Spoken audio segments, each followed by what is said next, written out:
Dieu 3 fois saint, Seigneur. Nous voulons dire que tu es saint, Seigneur. Nous voulons dire que tu es saint. Espère que ton esprit descend dans cet endroit, Seigneur. Oh, Rabakashenelebosa, Karebosa. Non pas les émotions, mais ton esprit, Seigneur.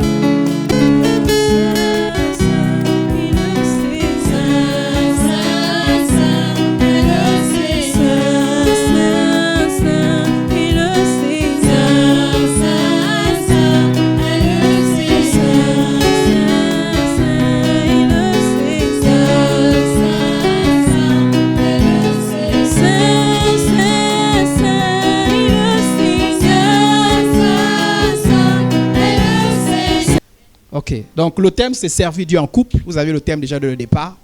Servir Dieu en couple, nous avons Actes chapitre 18, le verset 26. Il, et j'ai mis entre parenthèses, donc Apollos. Il s'agit donc d'Apollos. Dans la Bible, vous ne verrez pas écrit entre parenthèses. J'ai mis juste la parenthèse pour que vous sachiez qu'il s'agit d'Apollos. Il, donc Apollos, s'est mis à parler librement à la synagogue. Donc, bien avant, si vous lisez au verset 25, on vous dit que c'était un homme très éloquent, un homme très versé dans les Écritures. Et on dit qu'il parlait librement dans les synagogues. Aquilas et Priscille, qui est un couple, l'ayant entendu, le prirent avec eux et lui exposaient plus exactement la voix de Dieu. Donc, Aquilas et Priscille vont exercer un ministère auprès de cet homme de Dieu qui était en train d'évoluer. Il voulait vraiment l'équiper pour qu'il soit une bénédiction encore pour l'église. Donc, les deux vont prendre Apollos et vont l'enseigner ensemble. Donc, nous avons là un exemple d'un couple qui a exercé le ministère ensemble. Amen, amen. Donc, c'est le texte de base. Et c'est donc un exemple. Heureusement d'ailleurs que dans la Bible, qu'on a un tel exemple. Servir Dieu lorsqu'on est seul est une chose. Servir Dieu lorsqu'on est deux, donc lorsqu'on est unis par lien de mariage, en est une autre chose. Ce n'est pas la même chose. Servir Dieu lorsqu'on est seul, ce n'est pas la même chose que servir Dieu lorsqu'on est à deux. Les réalités du service pour Dieu ne sont pas les mêmes selon qu'on est seul ou selon qu'on est en couple. Ce n'est pas les mêmes enjeux, ce n'est pas les mêmes réalités. Et d'ailleurs, l'apôtre Paul nous dit quelque chose à propos. L'apôtre Paul nous dit dans 1 Corinthiens chapitre 7, le verset 32 au verset 33. C'est pourquoi je voudrais vous savoir exemple de tout souci et libre de préoccupation et d'inquiétude. Celui qui n'est pas marié se préoccupe des intérêts du Seigneur. Son seul souci est de lui plaire et de lui donner entière satisfaction. Celui qui est marié doit s'occuper des questions matérielles, des affaires de ce monde. Il cherche à plaire à sa femme. J'ai pris une version un peu facile. Donc dans le livre second, c'est dit en peu de mots. Hein? Mais j'ai pris une version pour qu'on comprenne. Non, l'apôtre Paul dit que celui qui est marié, celui qui n'est pas marié, lorsqu'il est vraiment consacré, il a compris la nécessité de servir Dieu, vraiment son seul souci c'est de plaire à Dieu. Il n'a pas de préoccupations, oh le pain des enfants, oh monsieur a dit, madame a dit, il n'a pas de telles préoccupations. Mais la Bible dit que celui qui est marié, en plus de plaire au Seigneur, doit chercher à plaire à sa femme ou à son mari ou encore à ses enfants. Amen, amen. Qui sait, peut-être que certains ne sont pas là ce matin parce qu'il y a cet après-midi, peut-être parce qu'il y a une préoccupation pour monsieur, pour madame ou encore pour les enfants. Vous voyez, en tant qu'on est seul, on décide et puis c'est parti. Donc l'apôtre Paul nous explique par ce texte-là qu'il y a une différence entre servir Dieu lorsqu'on est seul et servir Dieu lorsqu'on est en couple. Amen, amen. Donc ce n'est pas la même chose. Donc, ce n'est pas parce que j'ai bien servi Dieu quand j'étais seul que je connais servir Dieu lorsque je suis en couple. Non, non, non, ce n'est pas la même chose. Donc, ce qui fait que si j'ai appris à servir Dieu en tant que célibataire, en tant que non marié, il faut que j'apprenne également à servir Dieu lorsque je suis marié. Amen, amen. Les réalités ne sont pas les mêmes.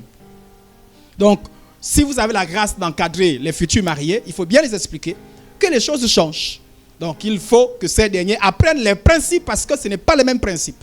Il faut, sinon, il y a un problème. Nous allons voir d'ailleurs que parfois, il y a certains problèmes qui se posent. Nous allons voir ces problèmes-là tout à l'heure. Plusieurs chrétiens mariés ont du mal à intégrer ces changements et éprouvent des difficultés. C'est ce que nous allons voir. Nous voulons, par cet enseignement, tenter d'apporter les principes bibliques pour aider à mieux servir Dieu en couple et en être épanoui. Servir Dieu, c'est quoi déjà? Premier point que nous voulons voir, servir Dieu. Premièrement, contrairement à ce que l'on pense, servir Dieu, quand on est marié, c'est d'abord être une source de bénédiction pour son foyer, son conjoint et ses enfants. C'est d'abord ça, servir Dieu. Le service pour Dieu commence par la maison. Amen, amen. Servir Dieu n'est pas seulement accomplir les tâches à l'église. Ça, je commence par enlever ça. Lorsque tu es marié, sache que servir Dieu n'est pas seulement accomplir les tâches à l'église ou faire des choses qui concernent Dieu ou son royaume. Non, servir Dieu, ce n'est pas que ça. Ou faire des choses en rapport avec l'église. La Bible dit qu'on ne peut pas servir dans la maison de Dieu si on n'a pas réussi à prendre soin de sa famille. Servir Dieu lorsqu'on est marié ne commence pas avec l'église. Servir Dieu commence avec la maison. Éphésiens chapitre 6, le verset 5 au verset 8 pour illustrer ce que je suis en train de dire. Éphésiens chapitre 6, le verset 5 au verset 8. Ici on parle des employés. Et là j'ai pris une version aussi facile. On dit ce qui suit. Employés, obéissez à vos patrons. Écoutez bien. Alléluia. Amen. On est ensemble. Amen. J'ai dit il faut bien comprendre le départ.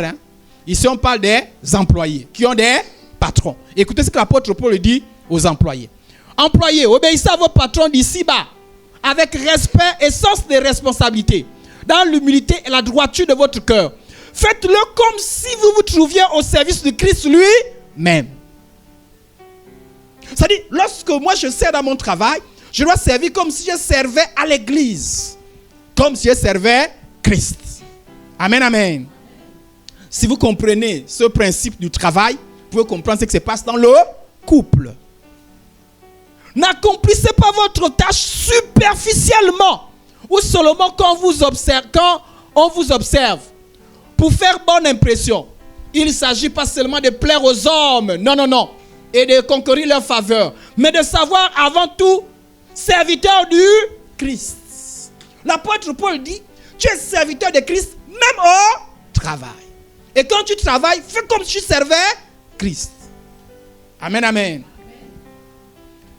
C'est la volonté de Dieu qu'il vous importe de connaître et d'accomplir. En servant des hommes, faites-le de bon cœur. Mettez-y toute votre âme et votre affection. Comme si votre service s'adressait au Seigneur seul. Amen, amen. Vous commencez à comprendre un peu, à le parler avec le mariage, non?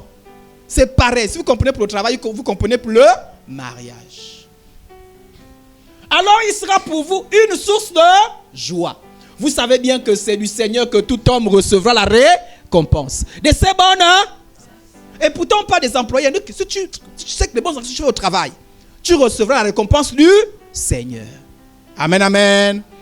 Qu'il soit esclave ou libre. Ainsi, tout ce que vous aurez fait de bien, vous le retrouverez auprès du Seigneur. C'est la même chose en ce qui concerne le mariage. Tout ce que je fais dans ma maison, la Bible me dit que je dois le faire comme si je servais le Seigneur. Et si je fais bien, je serai récompensé. Amen, amen. Mon premier point, c'est que le service de Dieu commence où c'est? À la maison. Amen, amen. Voilà. Donc, faut pas dire d'un côté, il y a le service de Dieu, d'un côté la maison. Non, faut pas séparer les deux.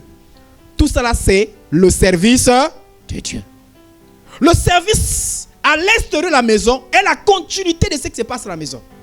Il ne faut pas que je pense que quand je suis à la maison, je ne sers pas Dieu. Et je sers Dieu seulement quand je suis en dehors de la maison. Je sers Dieu quand je suis à l'église. Mais en dehors de l'église, je ne sers plus Dieu. Non. Le chrétien est totalement consacré à Dieu. Alors, pour mieux expliquer ça, je vous explique un principe. Le chrétien est totalement consacré à Dieu. Vous êtes d'accord, non?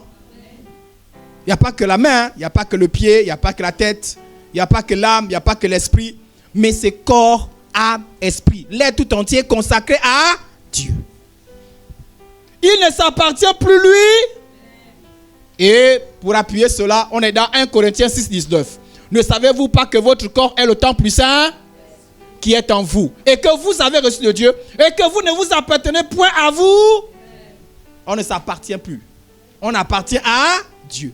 Et si on appartient à Dieu, tout ce qu'on fait doit avoir un rapport avec Dieu. Amen, amen. Voilà pourquoi le chrétien ne peut pas faire ce qui déplaît à Dieu.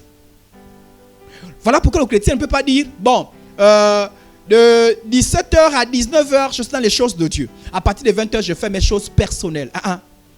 Il faut que tout ce que tu fais ait un rapport avec Dieu. Donc, ce qui fait que tu ne peux pas dire que quand tu es à la maison, tu ne sers pas Dieu. Tu ne peux pas dire, moi je ne sers pas Dieu quand je suis à la maison. Non, quand tu es à la maison, tu sers Dieu. Justement, tu dois le faire avec la conscience que tu sers Dieu. Amen, amen. Le service pour Dieu commence à la maison. Par conséquent, il ne fait rien par lui-même et pour lui-même. Il doit tout faire pour Dieu et selon. Il agit avec la conviction que Dieu approuve ce qu'il fait. Il ne peut donc rien faire qui serait en contradiction avec Dieu. Le principe étant établi, Romains 14, 8, un autre texte pour nous aider à comprendre ce principe.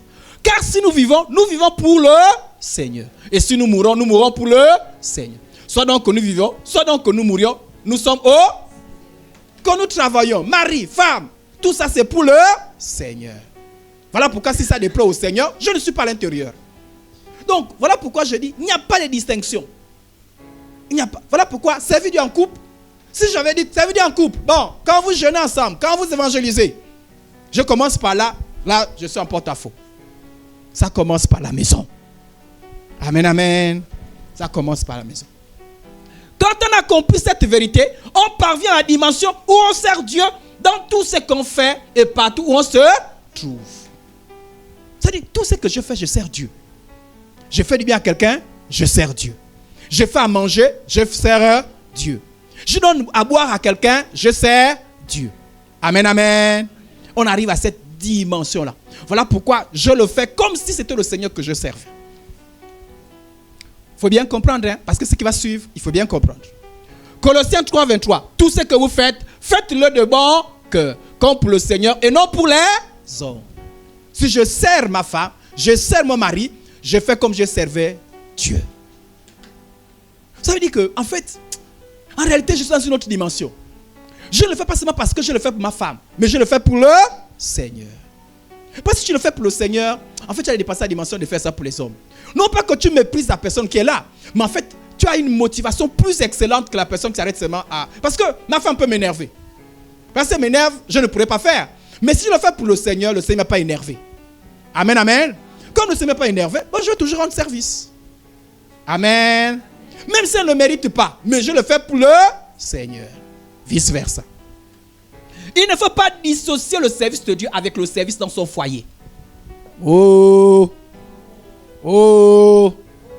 faut pas dissocier le service de Dieu avec le service dans son foyer. Vous allez comprendre où commencent les problèmes. Si vous comprenez ça, vous êtes sauvés, comme disent les Ivoiriens. Vous allez comprendre là où commencent les problèmes. Il ne faut jamais dissocier. Tous ceux qui ont dissocié ont eu des problèmes. Voilà pourquoi servir Dieu quand on est singleton, ce n'est pas la même chose quand on est marié. Car le problème commence justement dès lors qu'on oppose le service de Dieu à son travail. Ou encore le service de Dieu à son mari, ou encore le service de Dieu à sa femme, ou encore le service de Dieu à ses enfants. Vous allez comprendre. Pour la Bible, le service à l'église ou à l'extérieur de la maison est et doit être une continuité de ce qui se passe déjà à la... Pour la Bible, servir Dieu dans sa maison est un entraînement pour le service de Dieu à l'extérieur. Ainsi, servir Dieu, premièrement, c'est quoi? C'est donner du temps, de l'attention, de la considération dans son foyer. Ça commence là. Ça dit qu'il faut, quand je suis à la maison, j'ai l'impression que je sers Dieu. Je prépare avec la conviction que je sers Dieu. Parce que si tu prépares pour Dieu, tu ne prépares pas n'importe comment. On donne l'application, non? Vous imaginez que Jésus vous visite et vous dit j'ai faim. Je suis sûr que Jésus vous a visité en personne, dans son corps. Vous dites j'ai envie de manger. Vous n'allez pas faire des choses façon, brouillon. La même chose. C'est-à-dire que si vous servez votre mari en voyant Jésus, vous servez votre femme en voyant Jésus, vous allez bien faire les choses. Ainsi, servir Dieu premièrement, c'est quoi? C'est accomplir tous ses devoirs conjugaux avec application. et non négligemment. Comme pour le... Vous allez remarquer que quand Dieu parle pour les couples, pour les maris et les femmes, il dit toujours comme pour le Seigneur, comme pour le Seigneur, comme pour le... Amen, amen. C'est-à-dire, je fais toujours comme pour le Seigneur, comme pour le Seigneur, comme pour le Seigneur. C'est-à-dire, tout ce que je fais, c'est comme pour le Seigneur. Comme pour dire, on ne détache pas, on ne détache rien. Tout c'est comme pour le Seigneur. C'est pour que tu n'oublies pas Jésus, Jésus, Jésus. Il ne faut pas que Jésus, tu l'oublies. Luc 16, verset 10. Celui qui est fidèle dans les moindres choses, l'est aussi dans les grandeurs. Et celui qui est injuste dans les moindres choses, l'est aussi dans les grandes choses. Pour dire quoi? Que si tu veux servir Dieu à l'extérieur, il faut que tu aies réussi le service à la maison. Mais on voit, il y a un paradoxe. Les gens veulent servir Dieu à l'extérieur, mais à la maison, c'est zéro. C'est-à-dire que s'il fallait noter le service de Dieu à la maison, zéro. Mais ici, les personnes se précipitent. Mari, femme, se précipitent à aller à l'extérieur. À la maison, c'est zéro. Nous allons voir les cas pratiques. On pose juste les fondements. On ne peut pas prétendre servir dans Dieu à l'église sans bien remplir son ministère à la maison. C'est biblique. Normalement, en tout cas, tous ceux qui ne servent pas Dieu bien à la maison ne doivent pas servir Dieu à l'église. C'est interdit. C'est interdit. Oh! Pasteur Idriss ne doit pas être pasteur s'il n'est pas bien à la maison. Maman pasteur Blaine ne doit rien faire si elle n'est pas bien à la maison. Même si elle vient faire faya, on dit sœur, ça va à la maison, ça va pas, mets-toi de côté. C'est ce que la Bible dit. Oh. Amen. C'est pas biblique ça. La Bible dit, vous voyez, Dieu, j'aime l'honnêteté de Dieu. Dieu c'est vraiment quelqu'un d'honnête, il n'y a pas mieux honnête que Dieu. Dieu dit, ma maison, laisse ma maison. Va d'abord avec nous là. Moi je vais dire, non, viens. Si c'est le pasteur que je suis là, si je parle moi, je dis, non, toi aussi. Viens à l'église, on a besoin de toi à l'église. Ah, même ça ne marche pas, viens à l'église. Mais Dieu ne fait pas ça. Le pasteur dit, je peux le faire. Mais Dieu ne fait pas ça. Dieu dit, si à la maison ça ne marche pas, ne fais même pas faire quelque chose. Dieu préfère se priver de toi dans sa maison que de t'avoir dans sa maison pendant que tu as raté son service à la maison. Amen, amen. Ok. Celui qui échoue à la maison ne devrait pas faire le service à l'extérieur. Oh. En parlant ainsi, la Bible ne décourage pas le service à l'église, mais encourage aussi à ses enfants à s'appliquer dans le service de la maison, du foyer. Quelques points pratiques. Voyez maintenant les points pratiques. Voyez les points pratiques. Alors, je commence par cette illustration-là. Regardez bien cette illustration. Regardez bien l'illustration. Ça, c'est le mari. Bon, je pourrais faire l'inverse. Hein? Là, je pourrais faire l'inverse. Donc, ne dites pas seulement que le problème, c'est les femmes. Non, je pourrais faire l'inverse. Mais j'ai pris un cas comme ça. Là. Alors, que dit le mari? Mon Dieu, il est 16 heures. Qu'est-ce que je vais manger? Ah, vraiment, il est triste. Et puis, à côté, on a qui? La sœur en Christ. Faya, Bichopette. Merci, Seigneur, pour ta parole, malgré les persécutions du païen qui est dans ma maison. Il est 16 heures. Le mari a faim. La sœur, elle dit qu'elle médite. Elle est contente. Elle dit merci Seigneur. Je comprends ta parole. Oh, alléluia. Mais, oh, j'arrive à méditer malgré le païen qui est là-bas.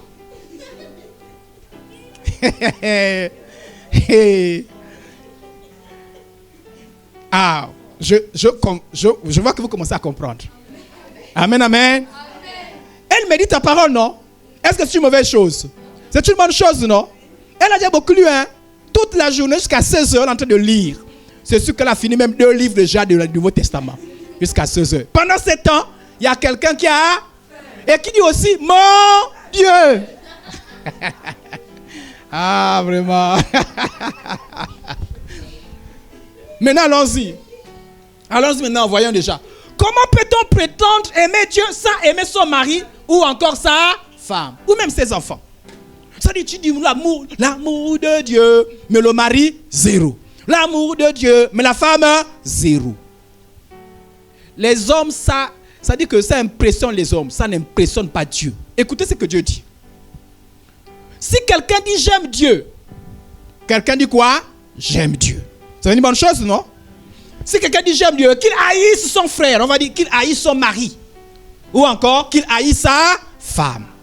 Ok. Si quelqu'un dit j'aime Dieu et qu'il haïsse son frère ou encore sa femme, c'est un. Et si c'est une femme, on dit c'est une.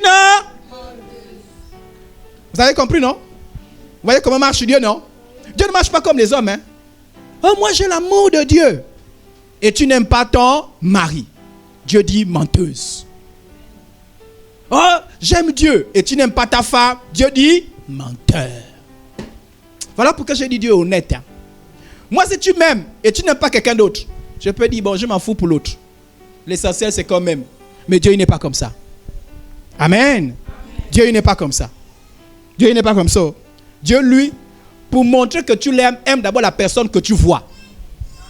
Comment peux-tu dire que tu aimes Dieu que tu ne vois pas, pendant que que tu aimes Dieu que tu ne vois pas, et que tu n'aimes pas celui ou celle que tu vois? Ça n'a pas de sens. Car celui qui n'aime pas son frère qu'il voit, comment peut-il aimer Dieu qu'il ne voit? On va reformuler ça avec notre contexte. Car celui qui n'aime pas son mari qu'il voit, que tu vois qui a faim, il est 16 heures. Comment peut-il aimer Dieu qu'il ne voit? Car celui qui n'aime pas sa femme qu'il voit, comment peut-il aimer Dieu qu'il ne voit pas? Si vous êtes responsable, si vous êtes des pasteurs, n'encouragez pas ça. Si tu vois quelqu'un qui n'aime pas son mari, n'aime pas sa femme, et qui vient te dire, j'aime Dieu, arrête-le. Mon frère, arrête, tu mens. Ma soeur, arrête, tu mens. Alléluia. Mais parfois, c'est nous les pasteurs qui encourageons ça.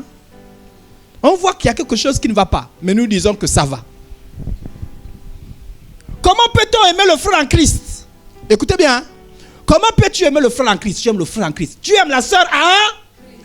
Tu aimes le pasteur, mais tu n'aimes pas ton mari. Oh. Comment peux-tu aimer la soeur en Christ, le frère en Christ, le pasteur, mais tu n'aimes pas ta femme? Il y a des gens, tous sont pasteurs. Maman, la manière où il ou elle aime son pasteur. Mais à côté, la femme, hein? À côté, le mari, non? Le pasteur a faim, on descend vite avec la nourriture. Pasteur doit manger. Pasteur doit manger. Est-ce que c'est mauvais? Mais tu le fais, tu oublies. Allah. On te dit, mais attends, Marie. Dieu a besoin de moi. Mais Dieu a besoin de toi d'abord dans la maison. Moi, je suis pasteur, je suis au courant. Je dis pardon. Merci beaucoup, frère. Merci beaucoup, soeur. Tu m'aimes et repars avec ça. Il y a quelqu'un qui a besoin de ça avant moi. Hein, c'est ma addiction. Hein? Je mange pendant que quelqu'un a le ventre en train de faire aïe, aïe, aïe, aïe, aïe. Amen. Prenons un autre cas pratique. C'est bon? On peut avancer? Ok. Comment peut-on se soumettre à Dieu si on ne se soumet pas à son? Oh! Moi, je suis soumis à Dieu. Hein? L'obéissance à Dieu. La crainte de Dieu dans mon cœur. Et quand c'est le mari. Hé, toi là. Hé, monsieur. Frère en Christ. Pardon, hein? Pardon, hein? Je suis libre. Le Seigneur m'a créé. Maman. Oui. Tite 2:5. À être retenu. Bon, je n'ai pas voulu parce que je n'ai pas voulu prendre un long verset. Chaste, occupée aux soins domestiques, bonne, soumise à leur mari, afin que la parole de Dieu ne soit pas blasphème. Parce que si tu méprises le mari, dans ce cas, il n'y a pas l'inverse.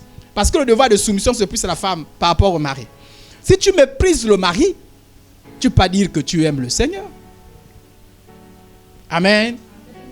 En fait, en réalité, hein, pour reconnaître que quelqu'un est soumis au Seigneur, ou une femme est soumise au Seigneur, il faut vérifier la soumission à son mari. Parce qu'en fait, la soumission au mari, pourquoi on se soumet au mari? Je vais vous expliquer la soumission. La soumission au mari, c'est parce qu'on se sent faible. La soumission au mari, c'est parce que, en fait, c'est un prolongement de la soumission au Seigneur. Voilà pourquoi il dit, soumettez-vous à vos maris selon le Seigneur. Voilà pourquoi si le mari dit, insulte, tu n'insulteras pas. Et tu ne pécheras pas. Est-ce qu'on a compris? Le mari dit insulte, tu n'insultes pas, tu ne pêches pas. Même s'il dit je suis contre, tu ne pêches pas. Parce que ce n'est pas un péché. Amen. Allons-y. Troisième pratique. Cas pratique. Comment peut-on honorer Dieu si on ne sait pas honorer sa femme? Je reprends. Comment peut-on honorer Dieu si on n'honore pas sa femme? Je respecte Dieu. Oh Dieu et moi. La présence de Dieu, je respecte la présence de Dieu. Mais comment tu n'honores pas ta femme? Tu ne peux pas honorer Dieu que tu ne vois pas pendant que tu méprises ta femme. Faux. Oh. Oh. Pourquoi les frères ne répondent pas oh? Oh. Ah. Parce que l'on parle des frères. Je vais reprendre. Nous tous, hein, on est à l'intérieur. Comment peut-on honorer Dieu si on ne sait pas honorer sa femme? Je respecte Dieu. Est-ce que vous avez entendu des histoires du genre? Les maris qui prennent l'argent et vont déposer tout à l'église. À la maison, la femme et les enfants n'ont même pas de quoi manger. Ah oui, on a eu des cas comme ça. Hein? Oh le Seigneur, moi j'avais mon engagement. Le Seigneur est. C'est pas biblique. Ce n'est pas biblique. C'est pas juste. Lisons la Bible. Marie qui parle, c'est Dieu, non? Marie, montrez à votre tour de la sagesse dans vos rapports avec vos, comme avec un sexe plus faible. En fait, dans notre version, d'autres n'aiment pas le mot faible, disent délicat. Et c'est vrai que les femmes sont délicates. Parce qu'elles peuvent démarrer en un quart de tour. On dit, les hommes, oh, la Bible dit que faites attention. Les femmes, là, faites attention. Surtout lorsqu'elle est enceinte. Tu fais attention. On dit, honorez-les. On fait quoi? Comme devant aussi hériter avec vous la grâce de la vie. Faites attention parce qu'elles doivent être sauvées. Il ne faut pas qu'à cause de vous, elles perdent le salut. Qu'il en soit ainsi, afin que rien ne vienne faire obstacle à vos. Oh. Donc ceux qui pensent qu'ils prient souvent là pendant que tu as énervé la femme, fais attention avec ça. Parce que quand tu veux prier, Dieu voit d'abord. Si jamais tu as tort, cela fait ses caprices, d'accord. Mais si jamais tu as tort, tu as beau prier, oh Seigneur, tu parles la langue. Dieu dit, hypocrite, je ne reçois pas ça. Amen, amen. On doit honorer les femmes. Amen. Je vous soutiens les sœurs. Que Dieu nous aide à vous honorer. Comment peut-on prétendre consacrer son corps à Dieu? C'est pas bien de consacrer le corps à Dieu? C'est pas bon? Amen. Mais comment peux-tu dire que ton corps est consacré à? Si on refuse à celui à qui Dieu a fait don d'en jouir. Ça veut dire que tu as dit, Dieu est venu, tu as dit Seigneur, que ma vie... Oui, prends tout Seigneur. Oui, prends tout Seigneur. Prends mon corps et prends mon âme. Règne sur mon être. Dieu dit bravo. Dieu dit maintenant, moi Dieu, je décide que le corps que tu m'as donné, c'est pour ton mari. Le corps que tu m'as donné, c'est pour ta femme. Toi, tu dis, mon corps est consacré à Dieu. Mais quand Christ va te toucher, tu dis, hey, pardon, ne me touche pas. Je suis fatigué. J'ai fait mes choses et puis en plus, j'ai mon temps de prière. Je vous ai dit, le problème commence lorsqu'on oppose le service de Dieu au service à la maison. Il n'y a pas d'opposition.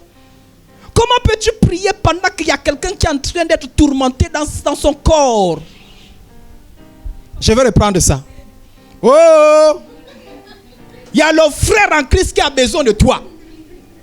Tu lui jures que non, je vais prier. Et tu pries, oh Seigneur, alléluia, oh Dieu, pendant qu'il y a le frère en Christ qui est là. En fait, si tu t'écoutais Dieu, si tu es spirituel, tu aurais même reçu un chiffre de Dieu pour dire, hé, arrête, va d'abord satisfaire ton mari. Et après, tu reviens. Non, je vous dis la vérité.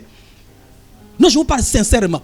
Tous ceux qui prient, tous ceux qui font des choses pendant que le frère en Christ souffre, vous êtes en faux avec la Bible. Oui. Je vais encore aller plus loin. Le pasteur Justin, la dernière fois, vous en parlez un peu.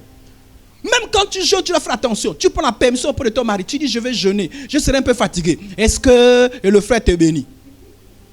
Si tu jeûnes, tu prends embargo, frère. Ton jeûne est faux. Oui, tu jeûnes, non? Tu veux le jeûne, non? Mais tu dis, hé, toi là, ne me touche pas. Hein. Moi, je mets 4 jours de jeûne et prière. Donc, tu te maîtrises. Hein. Ça ne marche pas avec Dieu. Si tu fais 4 jours de jeûne et prière, tu te débrouilles pendant, si le frère a besoin, tu te débrouilles. Tu dis, Seigneur, donne-moi la force. Oui, c'est biblique.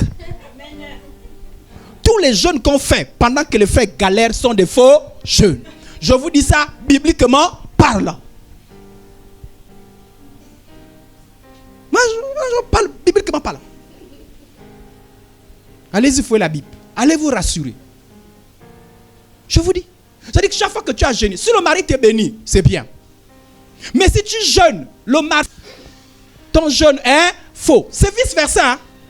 Service, le pasteur il dit sa retraite spirituelle. Pendant que la sœur en Christ n'avait rien à voir à l'intérieur. Elle ne comprenait même pas. Et quand la sœur en Christ dit, il se dit, charnel, Je suis en train de parler avec le Saint-Esprit. Toi tu es qui? Charnel, Tout ça va rester sur la terre, touche pas. Dieu dit, petit voyou, qui t'a enseigné ça? Voilà pourquoi je dis que Dieu est juste, hein. Dieu est juste, La Bible dit quoi? La femme n'a pas autorité sur son propre. Ça veut dire quoi quand tu n'as pas autorité? Il faut bien qu'on comprenne ça. Hein. Ça veut dire quoi quand tu n'as pas autorité? Ça veut dire que tu n'as rien à dire sur ton propre corps. Tous ceux qui disent quelque chose sur leur propre corps, vous êtes en faux, vous êtes dans le péché. Oh, on dit, je suis seul maintenant. Vous savez, parfois on fait des choses là. On fait des choses parce qu'on ne comprend pas la Bible. C'est-à-dire que quand chaque fois que tu as dit quelque chose sur ton propre corps, tu es en faux vis-à-vis de la Bible. Que ce soit la femme, que ce soit l'homme. Je veux reprendre aussi ça. Le mari, et voyez, en fait, le mari a beau être le chef. Les femmes, écoutez ça. Le mari a beau être le chef. Mais le corps là, c'est la femme qui commande le corps. Oh. C'est la femme qui commande le corps du mari. Donc le mari est chef pour dire non, on fait comme ceci. On fait ce, prend les décisions. Mais c'est concerne le corps. Qui est chef? Donc quand la femme a dit mon corps ne se déplace pas, mon frère, négocie. Si tu pars comme ça, il n'y a pas la bénédiction. Il ne faut pas dire Dieu était où.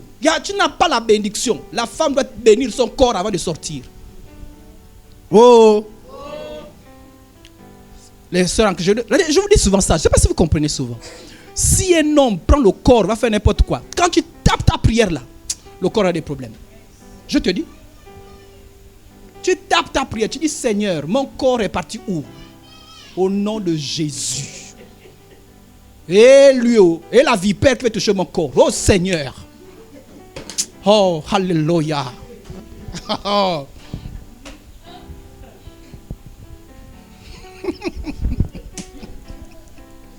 Oh. Je ne vais pas encore vous expliquer les choses. Si la vipère touche, rien ne se passe. Mon corps ne réagit pas. Au nom de Jésus. Pas dire, mais moi je ne comprends pas. Je ne comprends pas. Tu ne comprends pas. Il y a quelqu'un qui est spirituel qui a déclaré que la vipère touche le corps, ne bouge même pas. Et tu as même les problèmes. Tous les problèmes viennent là. Oh, vous blaguez. Hein? Ça arrive qui a dit non. Même les démons connaissent ça. Qui est le chef du corps de l'homme? C'est la femme, non? Donc si moi je prends le corps là, j'amène faire n'importe quoi, ma femme n'est pas d'accord. Si ma femme se plaint, même Dieu lui-même dit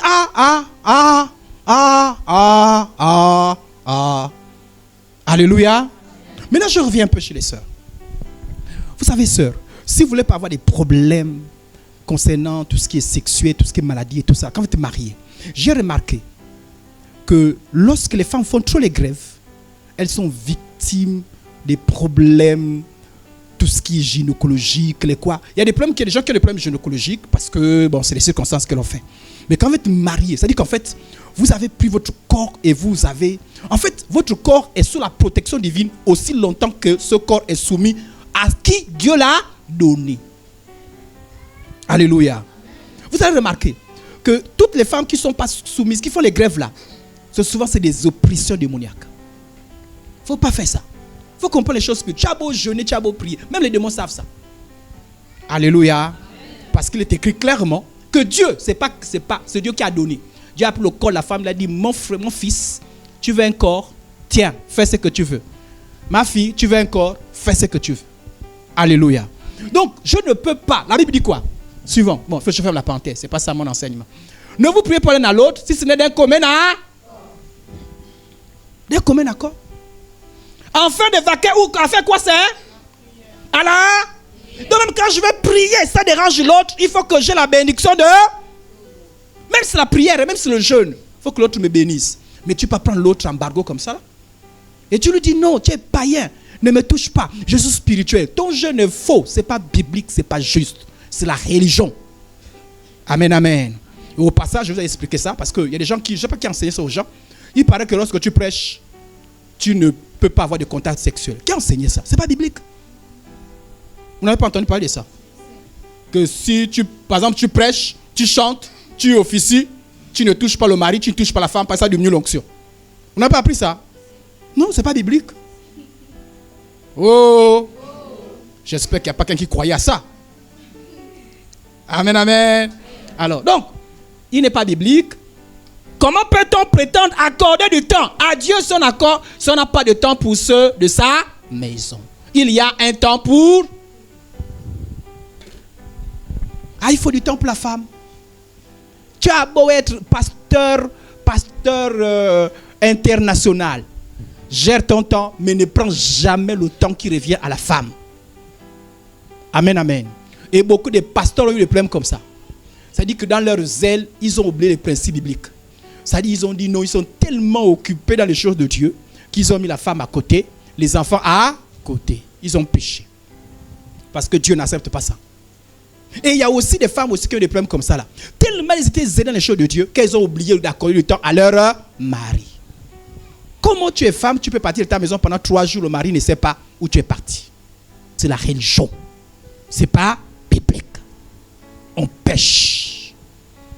Il y a un temps pour tout. Ne prends pas le temps qui revient à Dieu pour donner au mari. Ne prends pas aussi le temps qui revient au mari pour donner à Dieu. Si tu donnes à Dieu, Dieu dit chacun a son. Je vous ai dit que Dieu est très honnête. Hein? Amen, amen. Voilà pourquoi, lorsque tu veux prendre le temps du mari, tu sollicites. Mais mari, s'il te plaît, c'est un peu quelque chose, un peu de particulier. Quand même, j'ai beaucoup de choses. Est-ce que tu peux vous accorder? Dieu te bénit. Dieu est d'accord. Amen, amen. Amen, amen. Mais on ne discute pas, on ne ravit pas. Ce n'est pas biblique. Ce qui fait quand on n'a pas compris ces choses, on cause des problèmes qui n'ont rien à voir avec la Bible. C'est un zèle, on appelle ça un zèle sans connaissance, un zèle sans intelligence. Ils ont du zèle mais sans intelligence. C'est-à-dire que tu es zélé pour le jeu de Dieu, mais tu ne comprends pas les choses de Dieu. Dans 10 jours. Mais pas en privant ton mari, pas en privant ta femme. Dieu ne l'accepte pas. Amen, amen. Ok. Il y a un temps pour toutes choses. Comment peux-tu prier pour une personne à l'église? Écoute-moi bien. Écoute-moi. Comment peux-tu prier pour une personne à l'église, exhorter une personne à l'église, consoler une personne à l'église, encourager une personne à l'église, enseigner les gens à l'église, sans pouvoir prier pour ton mari ou ta femme? Regardez-nous les pasteurs. Je prie pour vous tous. C'est-à-dire quand c'est vous, je suis zélé. Oh Seigneur, oh Dieu. Mais quand c'est ma femme, il y a des pasteurs qui ne prient jamais pour leur femme. Et il y a des femmes qui ne prient jamais pour leur mari. Ce n'est pas biblique. Comment voulez-vous que je sois gentil avec une sœur? Sœur, tu sais, la Bible déclare, on va lire les versets, on va apprendre quelque chose, mais jamais je n'enseigne. Ce n'est pas biblique. Alléluia. Comment j'exhorte une sœur? Parce que même si ma femme voit ça, imaginez que ma femme voit, je suis en train d'exhorter une sœur. Et la sœur dit, oh merci Seigneur, le pasteur m'a exhorté, a prêché, a prié pour moi. Je suis béni. Et puis elle, zéro. Oh, oh. Toi, tu accordes du temps pour prier pour quelqu'un. Mais jamais tu ne pries pour l'autre, pour ton mari. Tu ne peux pas exhorter ton mari. Quand c'est pour prier pour quelqu'un d'autre, une autre soeur, un autre frère, l'onction que tu as là. Oh Seigneur, touche le frère Mansela. Alléluia, alléluia, alléluia. Oh Seigneur, Mansela. Oh, oh, oh, oh. Mais quand c'est ton mari, le Seigneur te fortifie. C'est à cause de ça que les jalousies naissent, non? Ah oui. Oh. Ah, vous avez vu, il y a des femmes, des pasteurs qui sont jalouses, très jalouses. Pourquoi? Parce qu'elles se sentent rejetées. Ça dit qu'on s'occupe des autres, mais sauf d'elles. Ça dit quand on voit, ça dit quand on voit son mari, l'attention que son mari avec les autres là, alléluia, alléluia, alléluia. Mais quand elle se regarde, elle dit mais comment? Moi je ne suis pas membre aussi. Mais aussi les sœurs aussi, quand on voit le zèle que tu as pour les autres, vraiment quand tu parles aux autres, non pasteur, je voudrais vous encourager, vraiment je voudrais vous féliciter. Jamais tu n'as félicité ton mari. Jamais. Jamais. Toi quand tu parles à ton mari, hé monsieur, frère en Christ. Oh, que Dieu nous aide nous tous. Regardez par exemple, la Bible dit, si Si elles veulent s'instruire sur quelque chose, on parle des femmes, qu'elles interrogent leur mari. Allah. Maintenant, si le mari n'est pas disposé, c'est-à-dire je réponds à toutes les questions sauf aux questions de ma femme. Alors je voudrais connaître le blasphème comme le Saint-Esprit. Je suis là. Assieds-toi, sœur en Christ. Assieds-toi, frère en Christ. Le blasphème comme le Saint-Esprit. Voilà. Et puis elle arrive. Chérie, c'est quoi le blasphème comme le Saint-Esprit? Va lire la Bible. Oh, toi aussi, quand même. Oh. C'est pas juste. Amen. Je vois comment la sœur en Christ prie pour les malades. Alléluia. Et quand c'est moi? Mais va à l'hôpital. Oh. On t'a donné quoi? Même pas une prière, hein? J'ai dit, ah, vraiment, quand l'ancien Franck était la prière qu'il a reçue, la dose de prière qu'il a reçue, il a reçu la triple onction de prière de guérison. Mais moi-même, pas la moitié. Hein? Amen. Que Dieu nous aide. Amen. Voilà, il ne faut pas faire ça.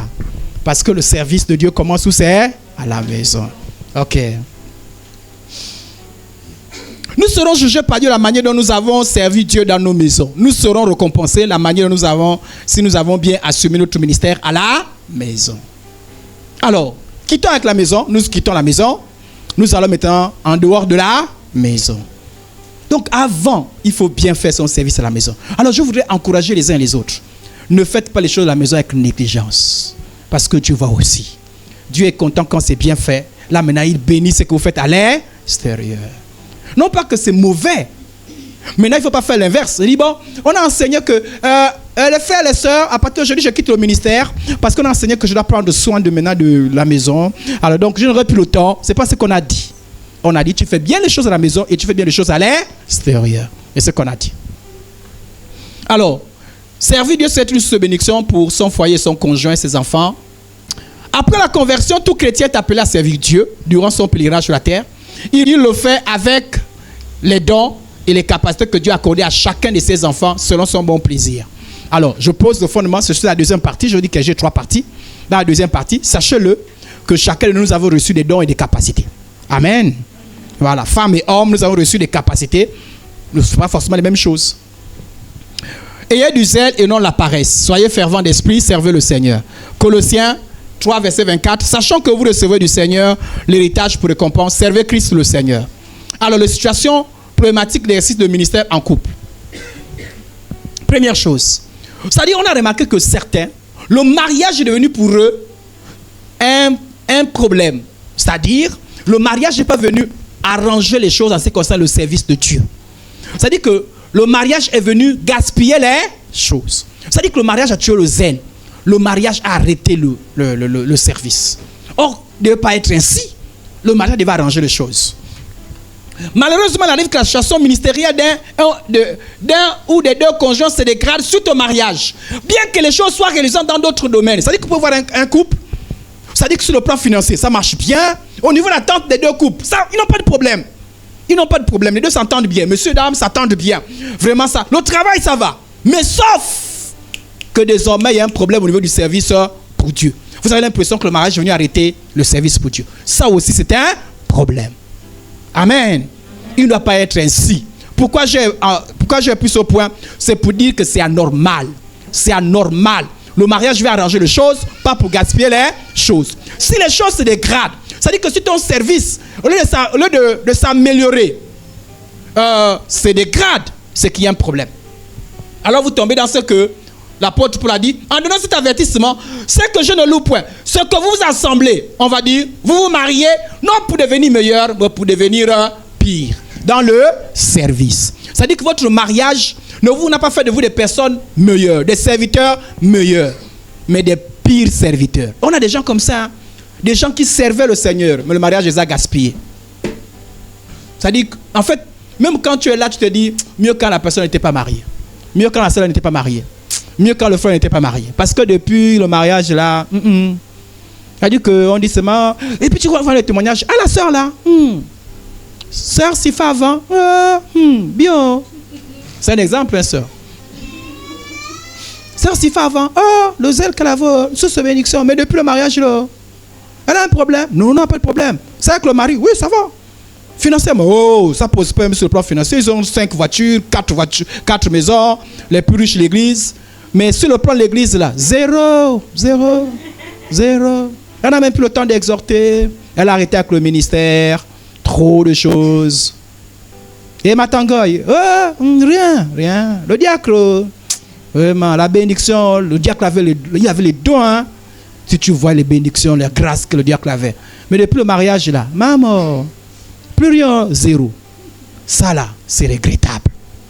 C'est pas correct. Alléluia. Il dit, c'est que je ne loue pas. Si on contextualise ça dans notre sujet, c'est que votre mariage n'a pas fait de vous des personnes meilleures, mais des personnes pires. Si ta femme, son service pour Dieu se dégrade, tu es un mauvais mari. Si ton mari, son zèle, son service pour Dieu se dégrade, tu es une mauvaise femme. Dieu n'est pas d'accord. On se marie pour devenir meilleur. Alléluia. Quand le ministère, ça c'est le premier point. L'autre point, c'est quand le ministère de l'un se fait au détriment de... C'est-à-dire, qu'est-ce que vous remarquez? Là, ce n'est pas que Dieu se dégrade. C'est que l'autre, son ministère prospère. Mais l'autre, le ministère, zéro. Et ça, par exemple, on va chercher les pasteurs. C'est-à-dire que le pasteur, il est onctionné. Il fait tout. Mais la femme, plus rien de l'église. Moi, j'étais étonné. J'ai vu une maman pasteur un jour. Elle n'est passée son temps qu'à la maison. J'avais l'impression qu'elle n'a même plus de ministère. C'est pas mauvais, elle s'occupait des enfants, elle s'occupait de la maison, même les dimanches, elle l'avait, mais il n'y avait plus rien à voir avec l'église. Est-ce que c'est joli ça? Et on a vu aussi des femmes qui excellent, le mari, zéro. C'est-à-dire qu'on a l'impression que, en fait, l'un a tué le ministère de l'autre. Amen. Il ne doit pas être ainsi. Vous deux, vous devez devenir meilleurs. C'est bon, on a compris? Amen, amen. Les deux doivent devenir meilleurs. Que chacun de vous, de considérer ses propres intérêts, considère aussi ceux des autres. Ça dit que la femme considère son ministère. Mon ministère. Elle fait tout pour son ministère. Pendant que le ministère de l'autre est en train de mourir. L'autre ne sert pas Dieu. Il n'y a que l'autre qui progresse. Et le mari aussi vice-versa. Le mari aussi, il avance. Il est félicité. Oh l'onction, oh le Seigneur, oh le Saint-Esprit m'a parlé. Oh la femme, zéro. Ce n'est pas juste. Amen, amen. Alors, les frères en Christ. Il ne faut pas prendre la femme et mettre la femme qu'elle est juste là pour faire manger. Comme quelqu'un a dit, la place de la femme, c'est la cuisine. Ce n'est pas biblique. Et pas la cuisine. Ça, c'est les hérésies. La femme a une place dans le service de Dieu. Amen, amen. Ok. Donc, on doit veiller. Les deux, ensemble, doivent évoluer. Que personne ne cherche son propre intérêt, mais que chacun cherche celui de l'autrui ou celui de l'autre. Moi, je cherche à ce que ma femme, son ministère puisse aller de l'avant. Ma femme aussi cherche à ce que mon ministère aille de l'avant. Amen, amen. Alors, quand la progression et l'épanouissement dans le ministère de deux conjoints connaît une grande disparité. Alors, ça veut dire quoi? Que, bon, les deux progressent.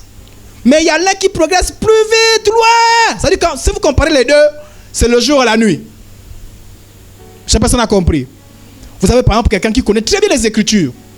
Et l'autre là-bas, zéro dans la connaissance des Écritures. Vous avez l'impression que quelqu'un qui connaît bien la prière, mais l'autre là-bas, zéro. C'est-à-dire que vous avez c'est-à-dire que l'écart, n'a pas forcément le même niveau. Mais l'autre a 10, l'autre a 1. L'écart, c'est-à-dire que sur l'autre la prière, l'autre, sa vie de prière c'est 10. L'autre, sa vie de prière c'est 1. Sur l'autre, le service, le zèle. L'autre c'est 10, l'autre c'est 1. Il y a un problème. Normalement, vous devez évoluer. Ensemble. Même si vous n'avez pas le même niveau, mais j'évolue, tu évolues. Il ne faut pas que l'autre évolue 4 fois, toi tu évolues seulement une seule fois. Non, non, c'est pas bon. La Bible dit, 3 Jean 1,4, je n'ai pas de plus grande joie que d'apprendre que mes enfants marchent dans la vérité. Autrement dit, ma joie c'est de voir ma femme qui évolue. Amen, amen. Amen. Pas seulement moi-même, non, ma femme également doit évoluer. Ma joie c'est de voir également mon mari qui évolue. Alors, exercer le ministère, alors les principes. Premier principe, il faut prendre conscience des grâces, des capacités, des ambitions spirituelles de l'un comme de l'autre.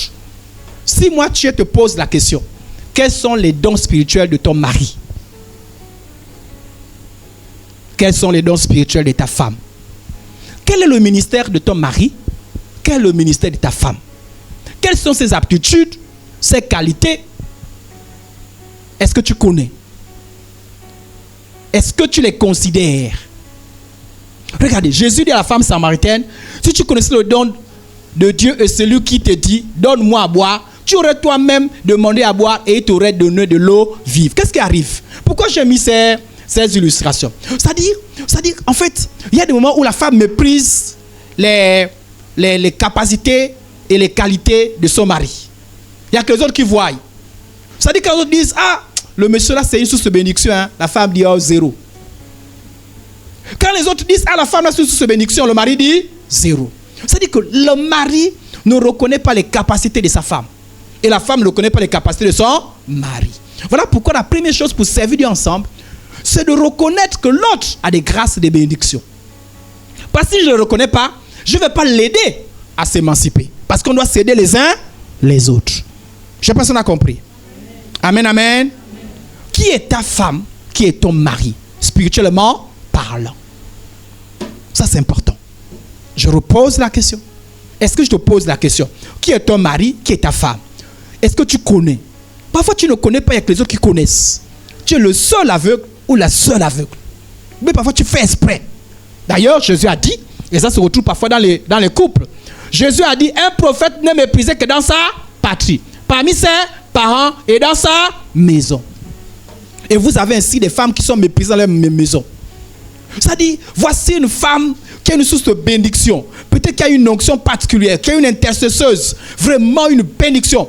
Mais le mari méprise. Pour le mari, tu ne vaux rien. Et pourtant, quelle bénédiction. Quelle bénédiction la femme là. Quelle bénédiction le mari là. Mais la femme méprise. Tout le monde. Il y a des gens qui disent, ah si j'avais le mari là. Mais la femme ne voit pas. Tout le monde dit, ah si j'avais la femme là. Mais le mari ne voit pas. Et ainsi on a des maris qui cherchent d'autres femmes. Tu dis, ah j'aurais épousé. Mais ta femme, non, pas celle-là. Mais ta femme, c'est une source de bénédiction. Ton mari, c'est une source de bénédiction. Il n'y a que toi qui ne vois pas. Apprenez à considérer les capacités, les grâces des autres. Considérez ça. Amen, amen. Je reconnais que ma femme, c'est une servante du Seigneur. Elle est bénie, elle est oint. Mais toi, tu es la première personne qui doute même. C'est même pas raison. Hein? Parfois, c'est déjà... Voilà pourquoi Jésus a dit que le prophète n'est pas bien reçu dans sa maison. Regardez, il y a un phénomène. Hein? Il y a des phénomènes parfois hein, où les gens font tout pour venir chercher la prière par exemple, la prière du pasteur. Elle dirait que quelqu'un a un problème, mais elle va voir le pasteur. Mais la femme, elle a ses problèmes, elle ne voit jamais le pasteur. Parce qu'elle voit le pasteur. Pasteur à quoi? Les autres sont bénis, hein? D'autres viennent s'asseoir. Pasteur, je voudrais avoir un conseil. Et le pasteur donne le conseil, donne l'enseignement. Les femmes sortent de là bénies. Les hommes sortent de là bénis. Mais le mari, la femme, puisqu'elle méprise, elle n'est jamais bénie. Les problèmes restent là. Vice versa. Hein? Tu as ta femme qui est là, qui est une source de bénédiction. Mais tu t'en prives. Amen, amen. Amen, amen. Amen. Regardez, je vous donne un signe. Je vous donne un signe. Il y a des moments où tu as ta femme et te donne un conseil. Chérie, comme ça, comme ça, comme ça, comme ça, comme ça, comme ça. C'est la femme qui t'a conseillé. Elle n'a pas du Seigneur à lire la Bible. Tac, tac, tac, tac, tac, tac. Tu ne l'as même pas écouté. Eblen a conseillé Idriss, tac, tac, tac, tac. Idriss n'a même pas écouté. Mais quand Monica est venue, tac, tac, tac, tac. Oh, alléluia, alléluia, alléluia. Oh, merci Monica. Mais Eblen l'avait déjà dit. Et il y a aussi les femmes comme ça là. Hein? Le mari a parlé. Il faut que ce soit le pasteur Idriss qui parle. Le mari a dit la même chose que le pasteur Idriss. Ça fait 3 semaines que le mari te dit la même chose. Mais comme ce n'est pas le pasteur Idriss, tu n'as même pas prêté attention. La Bible dit ah. Et puis dès que le pasteur Idriss parle, oh pasteur, tu as raison. Hein? Et puis tu dis ça devant le mari. Hein? C'est là où le mari regarde. Hey. Ok. Bon, ça arrive à tout le monde. Hein? Ça m'arrive aussi. Parfois un peu de mépriser le conseil de ma femme. Et d'en prendre conscience que quelqu'un d'autre dit, ah, ma femme avait raison. Hein? Comme moi aussi, parfois j'ai l'impression que j'ai parlé, ma femme n'a pas écouté. Il faut que, parfois elle vient, oh, la prédication, on a dit quoi? On a dit ça. Mais chérie, ça fait longtemps que je te dis ça. Donc il faut que le pasteur Justin prêche là, je suis pour que tu écoutes. Donc moi j'ai pas l'onction quoi. Bon, peut-être pas le pasteur Justin là. pasteur Gestion l'écoute vite, hein. Oh! Donc faites quand même un peu attention. Ça ne veut pas dire qu'on ne peut pas le mettre en cause. Mais il faut faire attention. Dieu peut parler par ta femme, Dieu peut parler par ton mari. Amen, amen. Si c'est le mari qui a raconté le songe, mais quand c'est le pasteur Gesnel, allô, j'ai eu un songe. Vraiment, tu écoutes, hein? Oui, attends, je vais noter. Attends, pasteur.